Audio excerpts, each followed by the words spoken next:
A few decades ago, earning more money meant moving forward in life, better housing, more security, more choices. But today, why do so many people feel stuck even as their income rises? Why does an entire generation work longer hours, gain more skills, and still live with the constant fear that one mistake could unravel everything? Is it poor money management, a lack of ambition, or did the rules quietly change while no one was paying attention? And when did earning more stop being a path to a better life and start becoming just a way to stay afloat? For most of modern history, progress followed a simple, almost intuitive logic. If you worked harder, learned more, and earned more, your life expanded in visible, tangible ways. But today, that relationship feels strangely broken, and many people struggle to articulate why. Because on paper, things appear to be improving. Salaries increase, job titles sound more impressive, resumes grow longer, skills multiply. Yet beneath the surface, something feels stalled, as if effort no longer translates into forward motion. And this creates a unique psychological tension that people often misinterpret as personal failure rather than systemic change. Because when someone's income rises but their sense of freedom does not, the default assumption is usually internal. Maybe I'm mismanaging my money. Maybe I'm not disciplined enough. Maybe others are simply better at life than I am. But what if the problem isn't individual at all? What if progress itself has been subtly redefined without most people realizing it? Because historically, progress wasn't just about numbers going up. It was about what those numbers unlocked: time, stability, choices, margin for error. And the moment those unlocks disappear, income growth becomes cosmetic rather than transformative. And this is where the illusion begins, because many people today are technically doing better than they were 5 or 10 years ago, while simultaneously feeling more constrained, more cautious, and more exposed, which raises an uncomfortable question. How can someone be earning more and yet feel poorer in every way that actually matters? And to understand this, you have to stop comparing people to their own past and start comparing them to the moving baseline of what a functional life now requires. Because progress is always relative to a standard, and when that standard quietly accelerates forward, staying in place can feel like advancement, even when it isn't. Which is why so many people look back and say, "I've come so far," while looking ahead and feeling like they can't afford to slow down for even a moment. Because the real shift isn't that people stopped advancing, it's that the definition of advancement changed from building a better life to maintaining access to a narrowing set of necessities. And once that shift happens, income growth stops feeling empowering and starts feeling defensive, as if each raise is not a reward but a requirement, a way to keep up rather than get ahead. And this defensive posture fundamentally alters how people experience their lives, because when progress becomes about preservation rather than expansion, the emotional payoff disappears, and life begins to feel like an endless series of adjustments rather than milestones. Which leads to another question most people rarely ask directly. When did progress stop feeling like arrival and start feeling like constant recalibration? And the answer lies partly in how people measure success, because we tend to measure improvement linearly, last year versus this year, without accounting for the environmental changes happening around us, like housing costs that rise faster than wages, education requirements that increase just to access the same roles, healthcare expenses that turn minor setbacks into financial threats, and job markets that reward specialization while punishing stability. So while income may rise by 10%, the cost of simply existing within the system may rise by 15%. And in that gap, the illusion of progress thrives, because numbers increase while options shrink, and the human mind, wired to respond to relative improvement, struggles to reconcile why effort feels heavier rather than lighter. And this dissonance creates a unique form of exhaustion, one that doesn't come from laziness or lack of ambition, but from running on a treadmill that speeds up just enough to prevent rest without offering distance. And what makes this especially disorienting is that many people are objectively more capable than previous generations. They know more, adapt faster, navigate complex systems with ease, yet their margin for error is smaller, their tolerance for risk is lower, and their fear of falling behind is higher, which flips the traditional narrative of progress on its head, because progress was once associated with confidence and expansion, not anxiety and fragility. So why does progress today feel so brittle?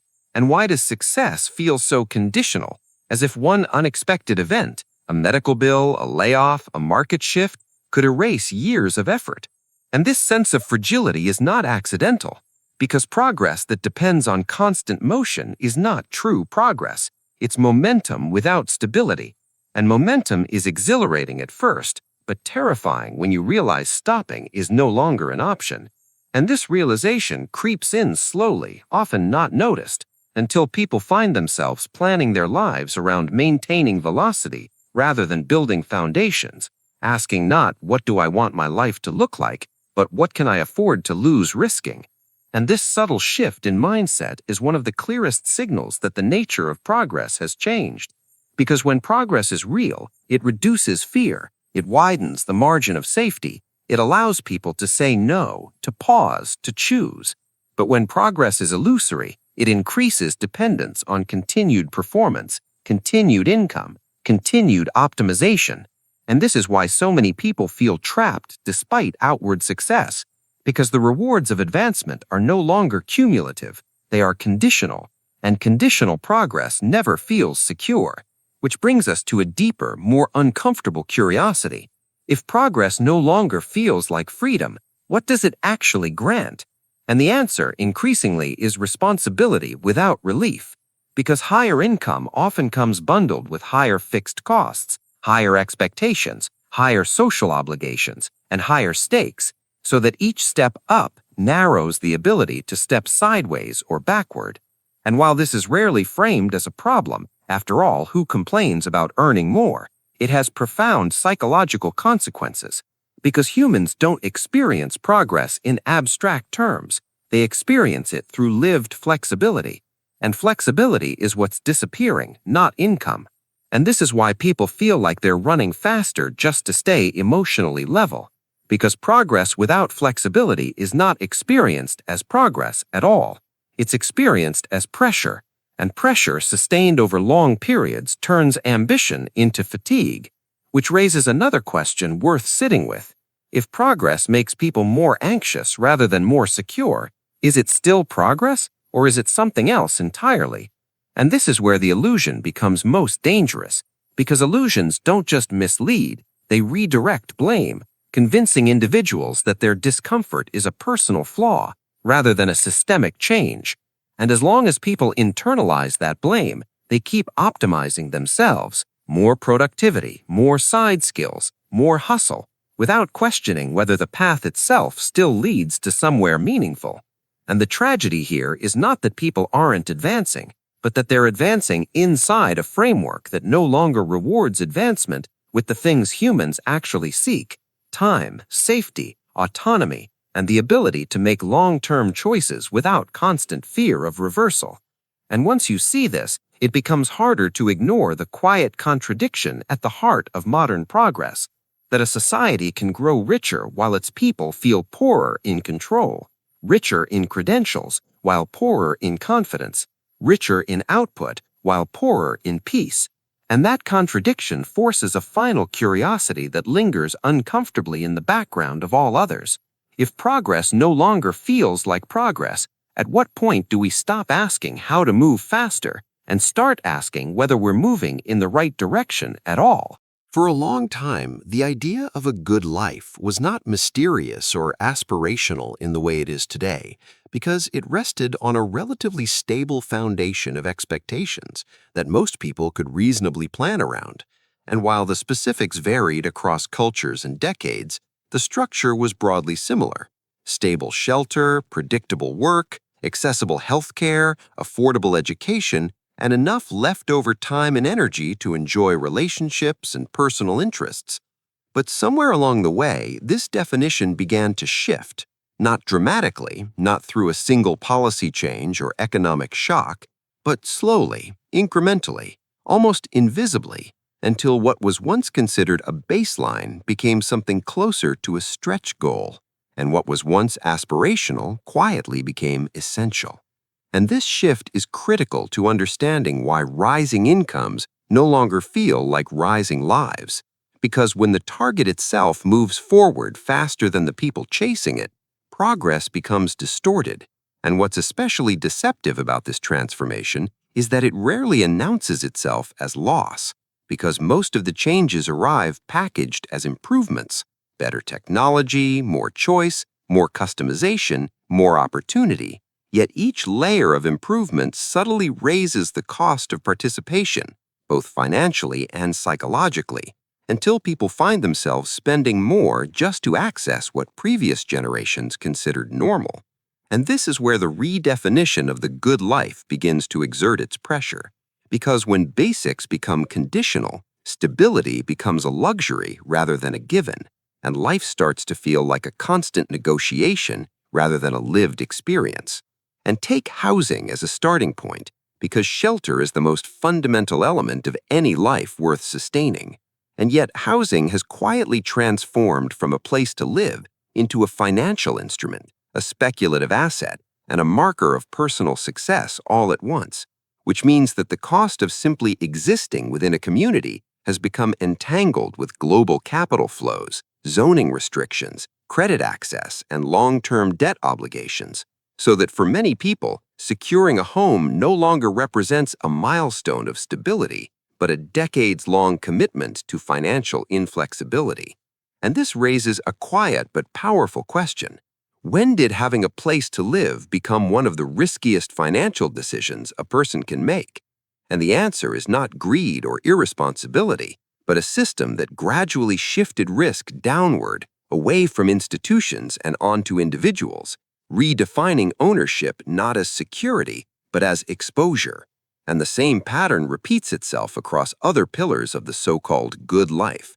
Because education, once framed as a public investment and a ladder to opportunity, has increasingly become a prerequisite just to remain competitive, with credentials multiplying while their signaling power diminishes, forcing people to spend more time and money simply to qualify for positions that offer no more stability than those of the past, which creates a strange paradox where people are more educated than ever, yet feel perpetually underqualified, because the bar keeps rising without offering firmer ground beneath it.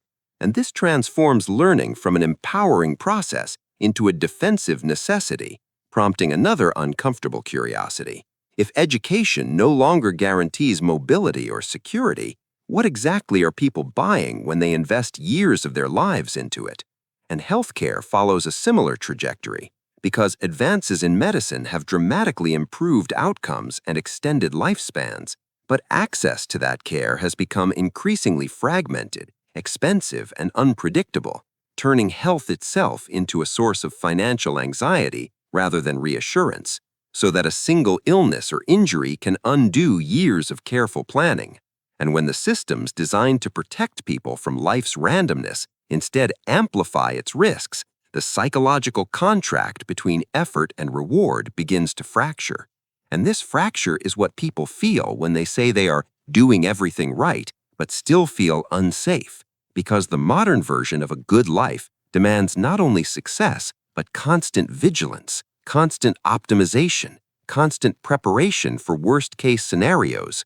And this vigilance bleeds into work, where jobs have shifted from long-term arrangements into fluid, performance-based relationships that reward adaptability while penalizing predictability. And while flexibility is often framed as freedom, it frequently functions as instability wearing a friendly mask, because flexibility without power is simply precarity. And when people must always be ready to pivot, reskill, relocate, or rebrand themselves, the sense of grounded progress erodes, replaced by a feeling of permanent probation. And this leads to a deeper shift in how people relate to time itself, because a good life once implied a future you could reasonably imagine and plan for. But today, the future often feels abstract and conditional, something to be reacted to rather than built toward. And this uncertainty changes behavior in subtle but profound ways, encouraging short-term thinking not because people lack discipline, but because long-term commitments feel increasingly fragile. And this fragility spills into personal relationships, family planning, and identity formation, because when the cost of mistakes rises and the margin for recovery shrinks, people delay decisions, hedge their bets, and live in extended states of preparation rather than participation, which raises another question rarely asked out loud. How can a society be richer in resources, yet poorer in decisiveness? And the answer lies in the way the definition of a good life has become layered with invisible prerequisites, because to live well now often requires not just income, but insurance, buffers, credentials, networks, and contingency plans, and each layer of improvement adds friction, making the path to stability narrower and more complex. And what's particularly destabilizing is that none of these changes are experienced as collective shifts, because they are absorbed individually, quietly through personal budgeting decisions, career compromises, and lifestyle adjustments. So people blame themselves for struggles that are widely shared, reinforcing the illusion that the problem is personal rather than structural. And this illusion is strengthened by cultural narratives that celebrate resilience and hustle, while ignoring the rising cost of simply remaining in place. Because when survival is framed as a personal achievement, systemic strain becomes invisible. And this reframing of the good life has another consequence that is harder to quantify but deeply felt, that it replaces satisfaction with comparison. Because when stability is no longer guaranteed, people look sideways rather than forward, measuring themselves against peers to assess whether they are falling behind. And social media accelerates this dynamic by broadcasting curated versions of success that obscure the trade-offs and fragilities beneath them, making the gap between appearance and reality even harder to navigate. And this constant comparison erodes satisfaction, not because people are envious by nature, but because in an environment where the floor feels unstable, knowing where you stand relative to others becomes a proxy for safety. And this brings us to one of the most unsettling implications of the new definition of a good life, that it is no longer primarily about well-being, but about risk management, because modern success often looks less like flourishing and more like avoiding disaster, less like fulfillment and more like maintaining acceptable levels of exposure. And while this may be rational within the system as it exists, it comes at a psychological cost, because humans are not wired to thrive under constant low-grade threat, even when that threat is abstract and financial rather than physical. And this cost manifests as chronic stress, decision fatigue, and a pervasive sense of insufficiency, even among those who appear outwardly successful. And this leads to a final, deeply revealing curiosity. If a good life requires constant effort just to preserve itself, is it still good? Or has the definition drifted so far from human needs that it now demands sacrifice without offering restoration? And the unsettling answer may be that many people are not failing to reach the good life at all, but are successfully achieving a version of it that has been quietly redefined to require more, promise less, and tolerate very little rest. And once this realization takes hold, it reframes the entire conversation about income, ambition, and success, because the question stops being why people feel behind and becomes something far more fundamental. When did we agree that a good life should feel this exhausting? At some point, most people notice a strange pattern in their lives that is difficult to articulate without sounding ungrateful. Each time their income increases, the relief they expect either never arrives or fades far faster than anticipated, and instead of feeling lighter, more secure, or more free, they feel almost exactly the same, sometimes even more pressured, despite earning more than they ever have before. And this experience is often dismissed as lifestyle inflation, as if the explanation were simply poor self-control or unnecessary indulgence. But that framing misses something essential, because while discretionary spending does increase for some, the deeper force at work is not excess, but absorption, a systemic mechanism that quietly redirects additional income into fixed obligations until flexibility disappears. And this mechanism operates so smoothly that most people never see it happening, because each individual decision feels reasonable, even responsible, when viewed in isolation. Yet when combined over time, they form a trap that captures every raise and converts it into dependency rather than freedom. And to understand how this happens, it helps to look at how modern life transforms income increases into commitments almost automatically, starting with the way stability itself has become a product that must be continuously purchased rather than a condition that can be gradually secured. Because in an environment where basic services are fragmented, privatized, and priced dynamically, people are forced to use income not to build buffers, but to buy predictability.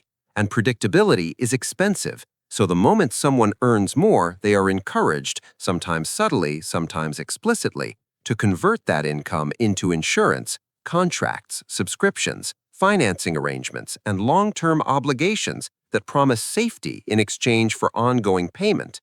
And while each of these choices appears prudent, even wise, their cumulative effect is profound because they replace optionality with obligation. An obligation is the opposite of progress, even when it is voluntary. And this raises a quiet but revealing question. If earning more money does not increase your ability to walk away, say no, or pause, what exactly has improved? And the uncomfortable answer is that often what improves is only your capacity to maintain a more complex version of the same life, because complexity itself is one of the main absorbers of income, as higher earnings tend to unlock access not to simplicity, but to systems that require constant upkeep, from larger living spaces that demand higher maintenance and utilities to transportation arrangements that trade reliability for long-term financing, to digital ecosystems filled with recurring costs that slowly transform conveniences into necessities. And over time, these layers of complexity consume not just money, but attention, energy, and decision-making capacity, so that even as income rises, mental bandwidth shrinks. And when mental bandwidth shrinks, people become less capable of reassessing their commitments, creating a feedback loop where the very income meant to provide freedom instead entrenches dependency. And this loop is reinforced by social norms that equate progress with visible upgrades, because in many environments, maintaining credibility requires demonstrating alignment with certain lifestyle markers, housing, education choices, professional presentation, that are expensive not because they are luxurious, but because they signal competence and belonging. And once income crosses certain thresholds, opting out of these markers becomes socially and professionally costly, which means that raises often come with invisible expectations that quietly lock people into higher cost structures, prompting another curiosity. At what point does earning more reduce your ability to choose a simpler life without penalty? And this question matters because choice is the true currency of progress, not income itself. And yet choice is exactly what the absorption trap erodes, because as fixed costs rise, the proportion of income that is truly discretionary shrinks, even when gross earnings increase. And this is why many people feel that their financial lives are becoming more fragile rather than more resilient, because fragility is not about low income, it is about high dependency. And dependency grows when survival requires uninterrupted cash flow, uninterrupted employment, uninterrupted health, and uninterrupted performance. And this dependency is often mistaken for ambition because the behaviors look similar on the surface: long hours, constant availability, relentless self-optimization, but the internal experience is very different, as ambition driven by possibility feels expansive, while ambition driven by necessity feels claustrophobic. And this distinction explains why so many high earners report feeling trapped rather than empowered, because their raises did not buy them margin, they bought them exposure, and exposure magnifies risk, because when obligations are high, small disruptions have outsized consequences, turning minor setbacks into existential threats. And this awareness subtly reshapes behavior, encouraging risk aversion, conformity, and short-term thinking, not because people lack courage, but because the cost of deviation has become intolerably high.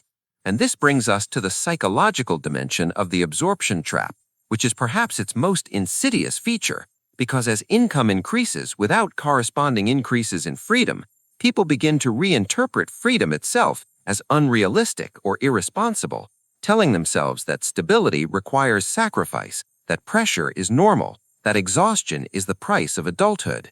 And these narratives help individuals cope with the dissonance between expectation and reality, but they also normalize a condition that previous generations would have recognized as precarious.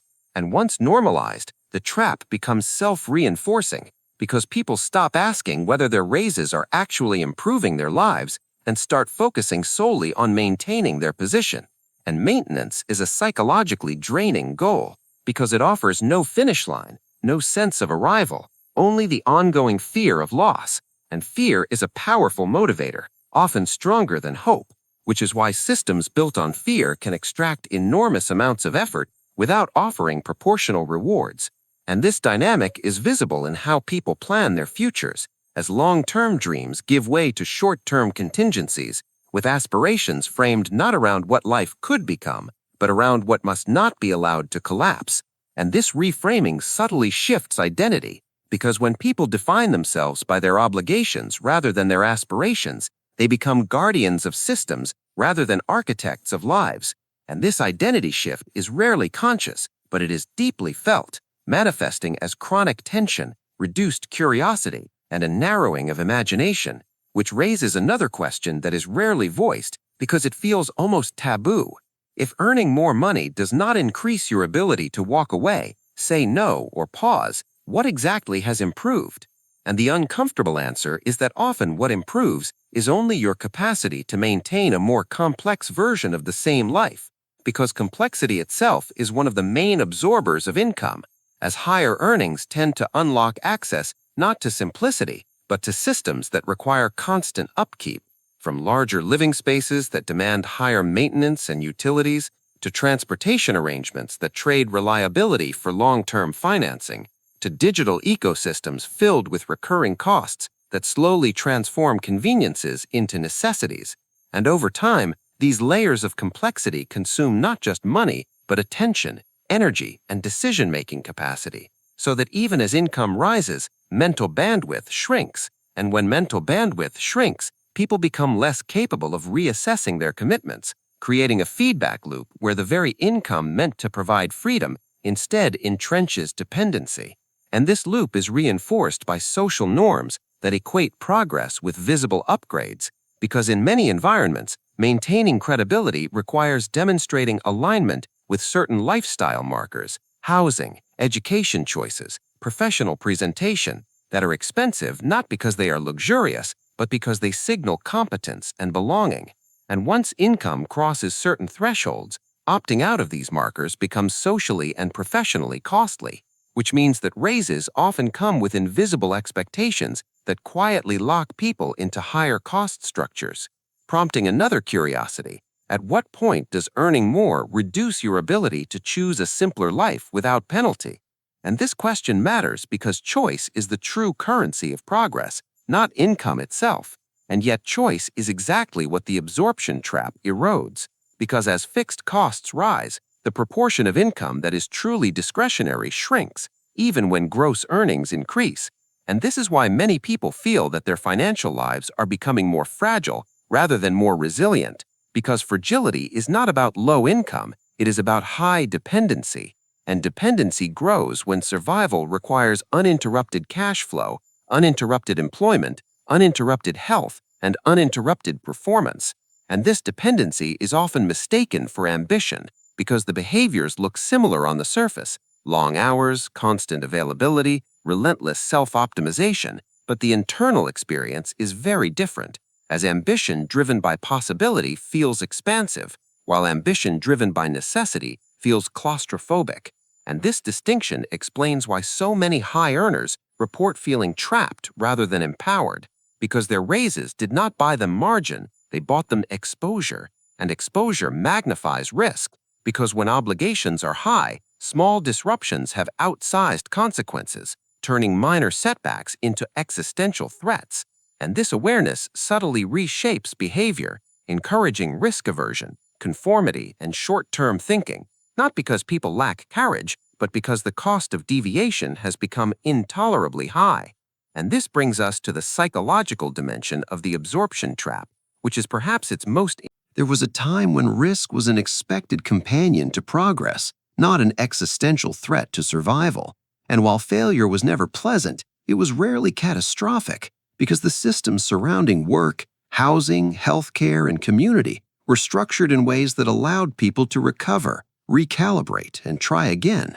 But today, risk feels fundamentally different, heavier, sharper, more absolute.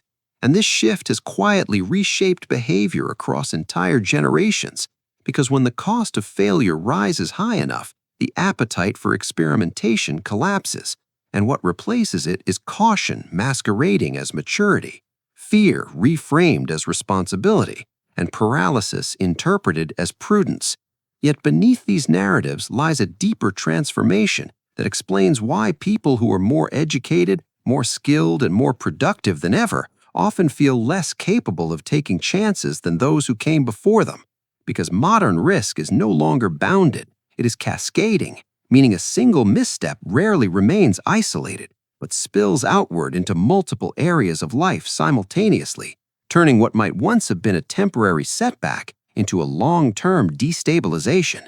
And this cascading nature of risk is what makes it feel deadly rather than developmental. Because losing a job no longer just means lost income.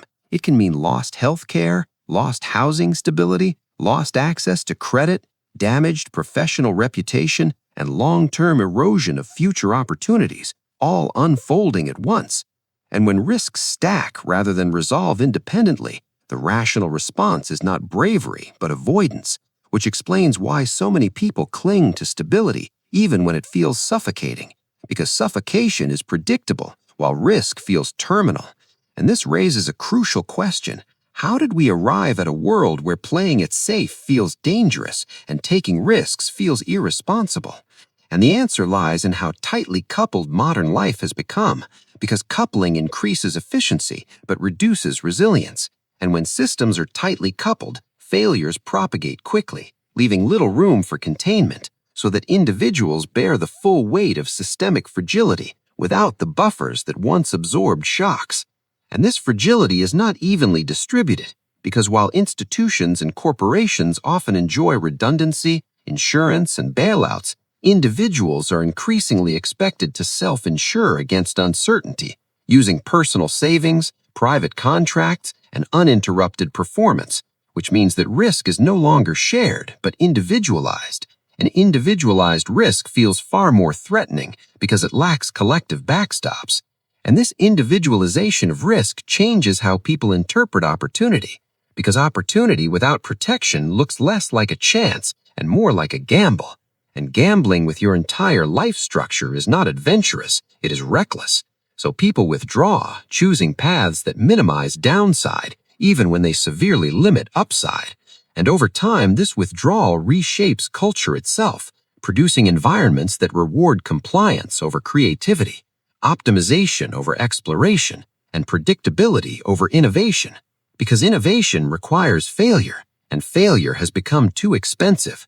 And this expense is not merely financial, but psychological.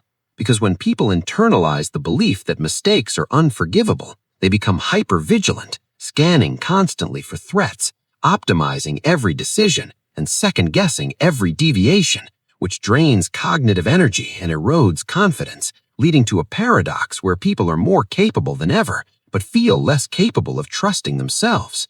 And this erosion of self-trust is one of the most underappreciated consequences of rising risk, because confidence is not built through success alone, but through survivable failure. And when failure becomes catastrophic, confidence cannot form, leaving people trapped in a cycle of over-preparation, under-action. And this cycle is reinforced by social narratives that celebrate resilience without acknowledging the conditions that make resilience necessary, framing endurance as virtue while ignoring the structures that demand constant endurance in the first place. And this framing subtly shifts responsibility away from systems and on to individuals, convincing people that if they feel afraid, constrained, or exhausted, it is because they lack grit rather than because the environment punishes deviation. And this misattribution deepens the fear of risk because it transforms caution into moral obligation, making risk-taking feel not just dangerous, but irresponsible, selfish, or immature, especially for those with dependents, debts, or professional reputations to protect. And this moralization of caution has profound implications because it discourages people from questioning whether the trade-offs they are making are actually serving their long-term well-being, as safety becomes the overriding value, even when that safety is fragile and conditional. And this fragility is key because the safety people cling to is often contingent on continued performance within systems that offer little loyalty in return, meaning that the security they sacrifice risk for is itself unstable, creating a cruel irony where people avoid risk to protect a stability that does not truly protect them. And this realization often arrives too late, after years of deferred dreams and postponed decisions, when people look back and wonder when ambition turned into maintenance and why the future feels smaller rather than larger, despite decades of effort. And this shrinking of the future is one of the clearest indicators that risk has become toxic rather than generative, because in healthy systems, taking risks expands the future by opening new possibilities, but in unhealthy systems, risk contracts the future by threatening collapse. And this contraction influences not just career choices, but life choices, as people delay starting families, relocating, or pursuing creative paths, not because they lack desire, but because the margin for error has disappeared. And when the margin for error disappears, life becomes a series of defensive moves rather than exploratory ones, which raises another unsettling question. If a society trains its people to avoid risk at all costs, how does it adapt when change becomes unavoidable? And the answer is that it struggles, because adaptation requires experimentation, and experimentation requires tolerance for failure. And without that tolerance, systems become brittle, surviving only as long as conditions remain favorable. And this brittleness feeds back into individual fear, as people sense intuitively that the structures they depend on are less resilient than they appear, increasing their reluctance to step outside prescribed paths. And this mutual reinforcement between individual fear and systemic fragility creates a feedback loop that is difficult to break because each side justifies the other, with people becoming cautious because systems are fragile, and systems becoming fragile because people are cautious. And this loop is particularly visible in how younger generations approach work and identity, prioritizing stability and credentials over exploration, not because they lack imagination, but because imagination feels indulgent in a world where mistakes carry lifelong consequences. And this brings us to the emotional core of modern risk aversion, the sense that life has become less forgiving, less flexible, less willing to accommodate human error. And this unforgiving quality changes how people relate to themselves, because when error is punished harshly, self-compassion diminishes, replaced by relentless self-surveillance and perfectionism. And perfectionism, while often praised, is not a sign of confidence, but of fear, a strategy for avoiding exposure in an environment that punishes vulnerability. And this strategy may succeed in the short term, helping people navigate competitive systems, but over time it extracts a heavy toll, narrowing identity, suppressing creativity, and eroding joy, because joy requires freedom, and freedom requires the ability to fail without losing everything. And this leads to a final, deeply revealing curiosity that sits beneath all others. If risk feels deadly not because people are weaker, but systems are less forgiving, what would it take to rebuild a version of progress where courage is rewarded rather than punished? And until that question is addressed, not just individually but collectively, people will continue to choose safety over possibility, stability over growth, and survival over fulfillment, not because they lack ambition, but because the world has quietly taught them that the price of getting it wrong is simply too high. Living defensively is rarely a conscious choice, and that is precisely what makes it so psychologically costly. Because most people do not wake up one day and decide to trade ambition for caution or curiosity for control. They simply respond, step by step, to an environment that quietly teaches them that safety must be protected at all costs. And over time, this response hardens into a way of being, a default posture toward life that prioritizes risk avoidance over growth, predictability over possibility, and maintenance over meaning. And while this posture may feel rational, even necessary, it carries a subtle but accumulating toll that few people recognize until it has already reshaped how they think, feel, and imagine their futures. Because the human mind is not designed to thrive in a permanent state of defense, as defense narrows perception, limits creativity, and prioritizes short-term threat management over long-term fulfillment. And when this state becomes chronic, it does not simply make people cautious, it changes who they believe themselves to be. And this change often begins with a shift in how people experience time, because defensive living pulls attention relentlessly toward the present and a near future, toward bills, deadlines, obligations, and contingencies, leaving little mental space for distant horizons. And when the future feels uncertain or dangerous, the mind learns to stop reaching for it, replacing dreams with plans and plans with checklists. And while planning is useful, a life dominated by planning gradually loses its sense of narrative, because stories require arcs, risks, and uncertainty, whereas defensive lives are organized around prevention and control. And this absence of narrative coherence is one reason so many people report feeling directionless despite being busy, because busyness without narrative feels hollow.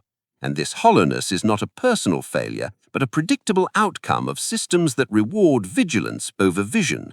And as vigilance becomes habitual, it begins to colonize internal life, manifesting as constant mental scanning for problems, second-guessing decisions, and rehearsing worst-case scenarios, all of which are adaptive in short bursts, but corrosive when sustained, because the brain interprets persistent vigilance as a signal that danger is ongoing, keeping stress responses activated long after they are useful. And this low-grade, continuous stress does not always feel dramatic. It often presents as fatigue, irritability, indecision, or a vague sense of unease. Yet its effects accumulate quietly, shaping emotional responses and narrowing tolerance for ambiguity, which is why people living defensively often find uncertainty disproportionately distressing, even when the stakes are objectively low, because their nervous systems have been trained to associate uncertainty with threat. And this training has consequences for motivation, because curiosity thrives on uncertainty while anxiety seeks to eliminate it. And when anxiety dominates, curiosity withers, replaced by a preference for familiar routines and known outcomes. And while routine can provide comfort, excessive reliance on it can slowly drain life of novelty and surprise, making days blend together and time feel compressed, which raises a subtle but important question. Why does time seem to move faster when life feels constrained? And part of the answer is that novelty creates memory density, while repetition dissolves it. So defensive living, by minimizing novelty, accelerates the subjective passage of time, leaving people feeling as though years have passed without meaningful change.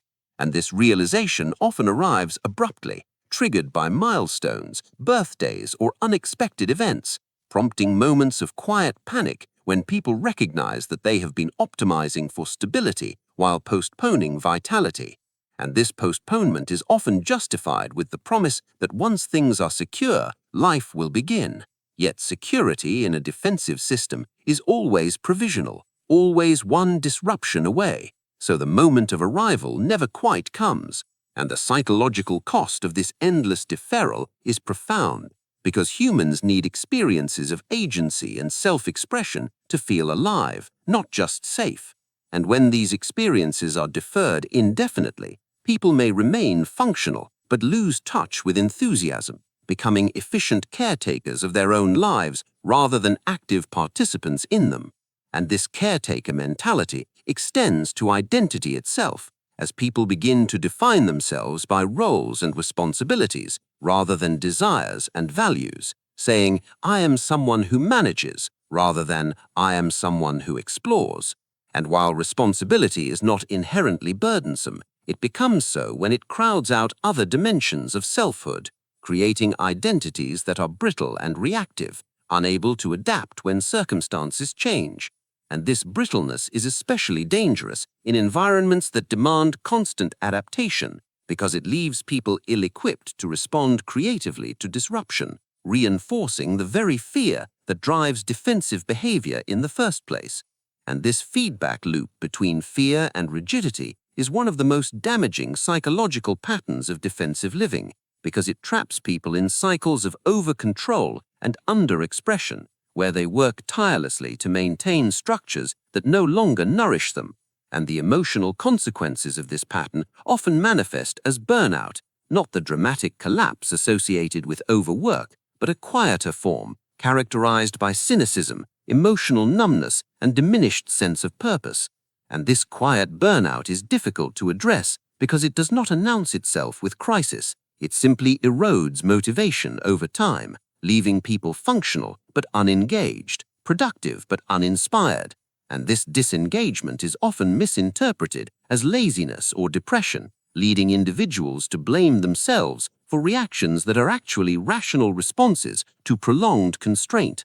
And this self-blame compounds the psychological burden, because when people believe their dissatisfaction is a personal defect, they are less likely to question the conditions producing it, choosing instead to further discipline themselves, to push harder, optimize more, and suppress discomfort. And while this strategy may maintain external stability, it deepens internal conflict, as suppressed needs and desires do not disappear. They resurface as resentment, irritability, or a vague sense of emptiness. And this internal tension strains relationships because defensive living reduces emotional availability, making people less present, less playful, and less willing to engage in vulnerability, since vulnerability feels like risk, and risk feels intolerable in an already precarious system. So intimacy becomes another area managed rather than experienced, structured around schedules and obligations rather than spontaneity and connection. And over time, this management approach to relationships can lead to loneliness even in the presence of others, because connection requires openness, and openness feels unsafe when one's entire life is organized around minimizing exposure. And this emotional isolation feeds back into the sense of exhaustion, because humans are social creatures whose resilience depends on shared experience, not solitary endurance. And this brings us to one of the under-recognized costs of defensive living, the erosion of meaning, because meaning is not produced by safety alone.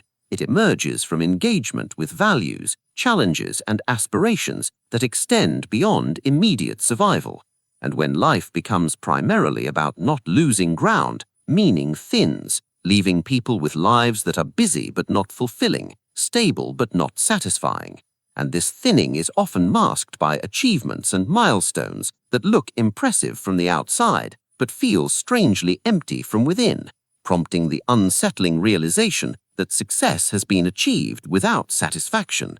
And this realization can be deeply disorienting because it undermines the narrative that effort leads to fulfillment, leaving people unsure what to pursue next. And this uncertainty can provoke anxiety or apathy, depending on temperament, but in both cases, it signals a breakdown in the relationship between action and meaning. And this breakdown is exacerbated by cultural messages that equate worth with productivity, reinforcing the idea that as long as one is functioning, discomfort is irrelevant. And this normalization of discomfort makes it harder for people to recognize when their psychological needs are unmet, encouraging them to tolerate conditions that quietly drain them.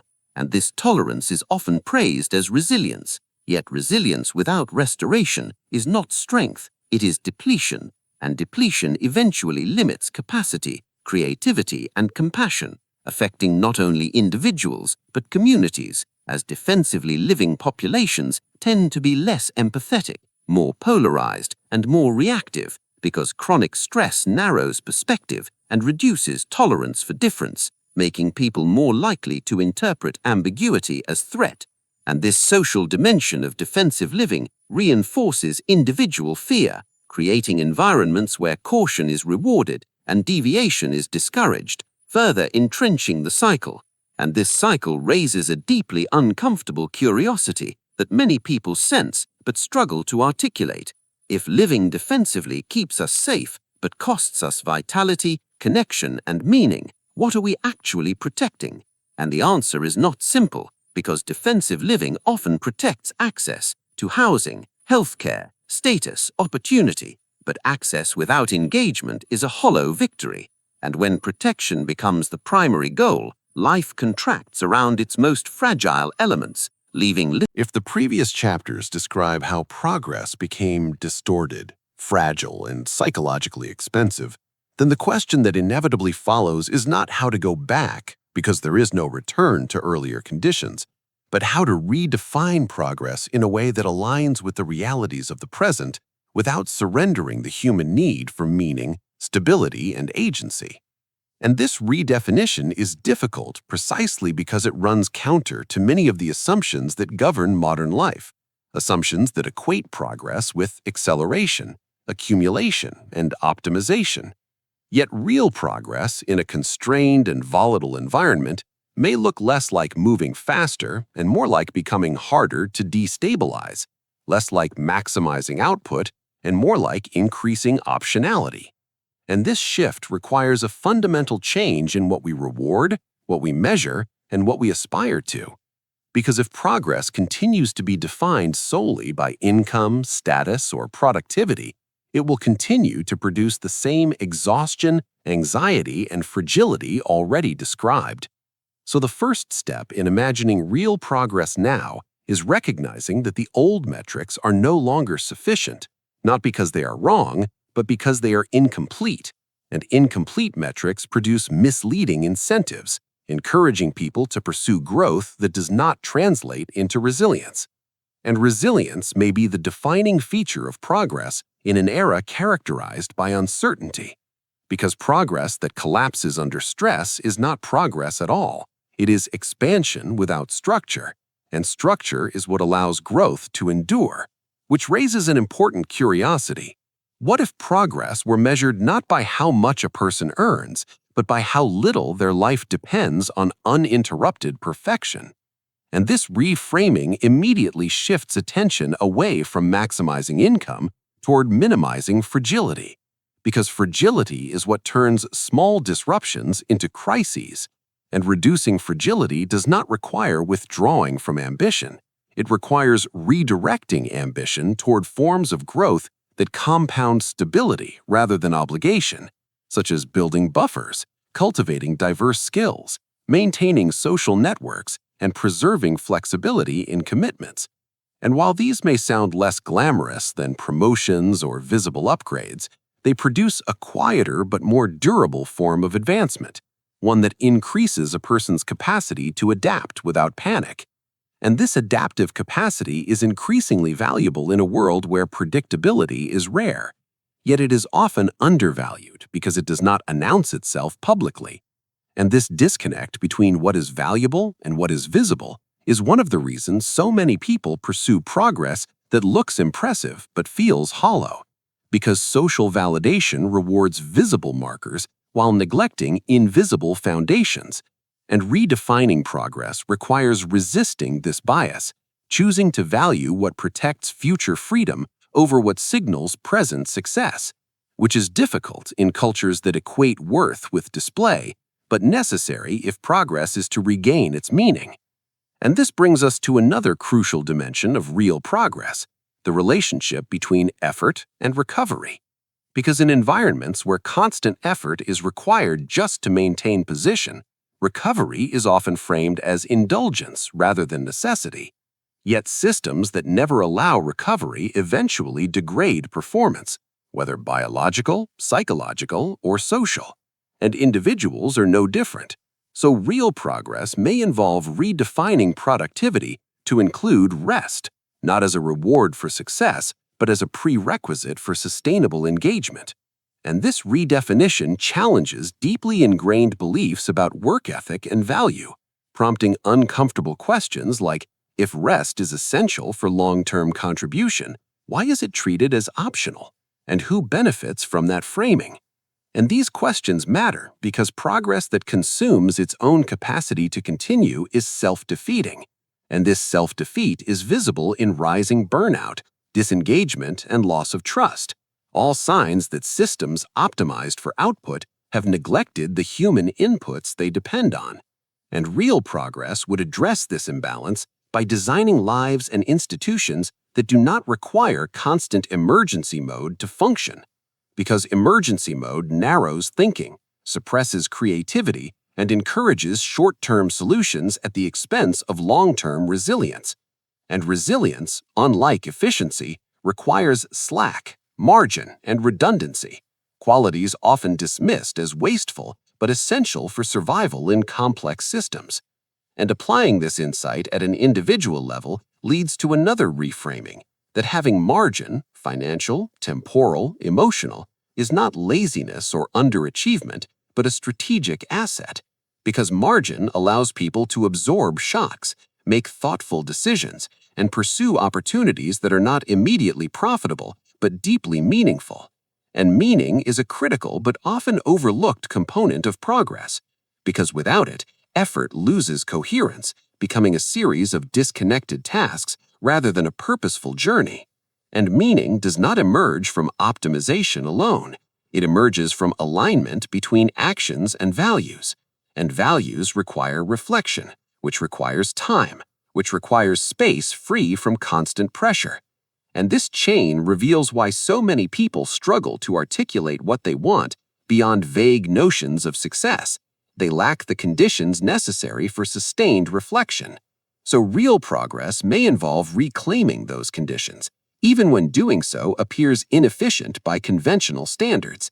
And this reclamation is not a retreat from ambition, but a refinement of it, because ambition without direction is simply motion, and motion without meaning leads to exhaustion, while direction grounded in values can sustain effort even under difficulty.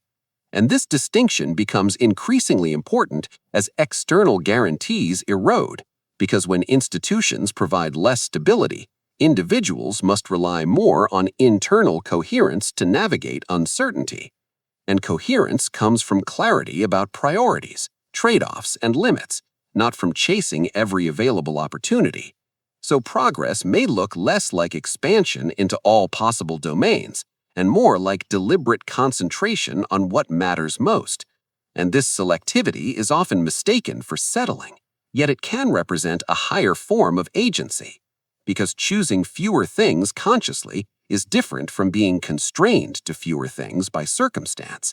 And agency is perhaps the most meaningful measure of progress available, because agency reflects a person's ability to shape their life in accordance with their values, rather than merely reacting to external pressures. And this ability depends not just on resources, but on the freedom to allocate them, which brings us back to optionality, because optionality is what allows agency to be exercised. And optionality grows not only through income, but through reduced commitments, diversified skills, strong relationships, and a willingness to question default paths. And questioning defaults is uncomfortable because defaults provide social cover, yet unexamined defaults are how people inherit goals that no longer serve them. And real progress requires the courage to ask whether widely accepted markers of success still align with lived experience, because progress that feels wrong from the inside is unlikely to be sustainable, no matter how impressive it looks from the outside. And this internal-external mismatch is one of the defining tensions of modern life, fueling dissatisfaction even among high achievers. And resolving it requires a shift from comparative success to contextual success, where individuals assess their progress relative to their own values and constraints, rather than abstract benchmarks. And this shift does not eliminate competition or ambition, but it grounds them in personal meaning rather than social pressure. And grounding ambition in meaning transforms effort from obligation to expression, which is psychologically protective, because people can endure significant difficulty when it aligns with a sense of purpose, but struggle with even minor stress when it feels arbitrary. And this insight suggests that real progress now may be less about eliminating struggle and more about ensuring that struggle serves something intelligible and chosen. And this choice is what restores dignity to effort, because dignity arises when people feel that their sacrifices are voluntary and meaningful, rather than coerced and endless. And dignity is not a luxury, it is a psychological necessity, without which motivation deteriorates and resentment grows. And this deterioration has consequences not only for individuals but for societies, because populations that feel trapped and disconnected are less innovative, less cooperative, and more polarized, while populations that experience agency and meaning are more resilient and adaptive. And this collective dimension of progress underscores why redefining it is not merely a personal project, but a cultural one, because cultures transmit values through stories, norms, and expectations. And when those stories equate progress with perpetual strain, they normalize suffering as success, discouraging alternatives. Yet stories can change, and change often begins at the margins, where individuals experiment with different definitions of a good life, prioritizing stability over status, flexibility over accumulation, and meaning over momentum. And while these experiments may appear small or insignificant, they represent seeds of a different model of progress, one that does not reject growth, but situates it within human